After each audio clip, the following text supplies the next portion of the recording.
दोबारा आवे दाई हो दोबारा आवे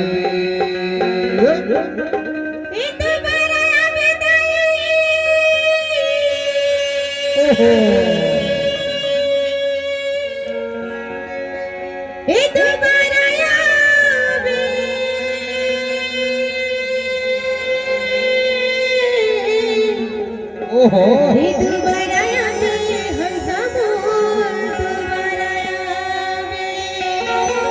कहे हो जी अहो कहे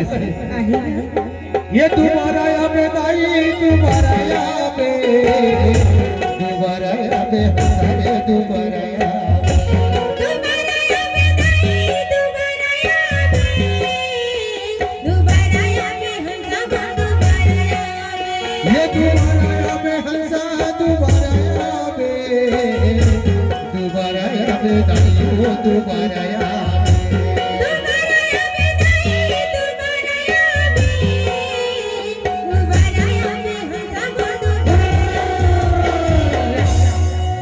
हंस के कहीं से आओ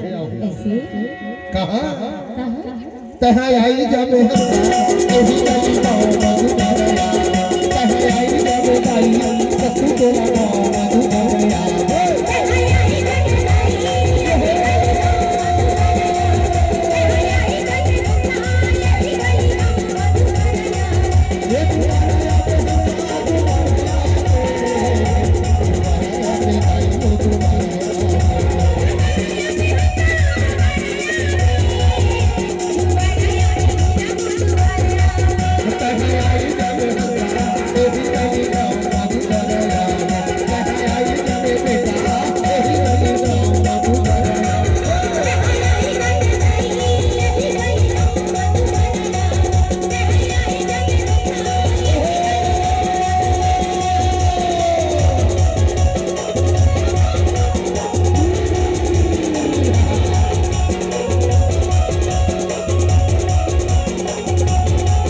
बोला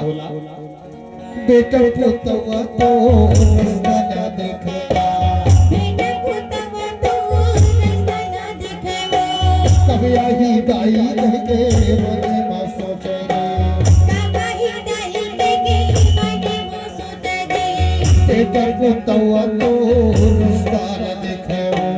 कभी आई दाई के मने में सोचेगा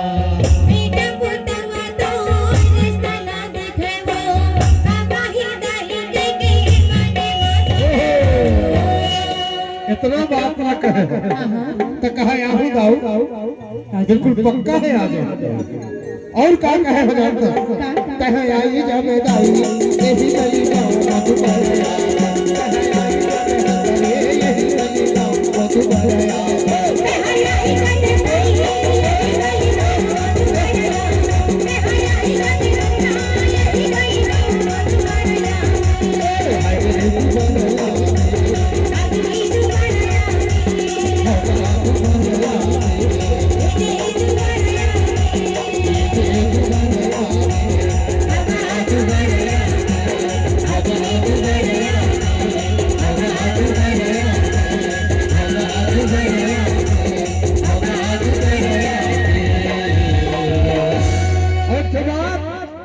अभी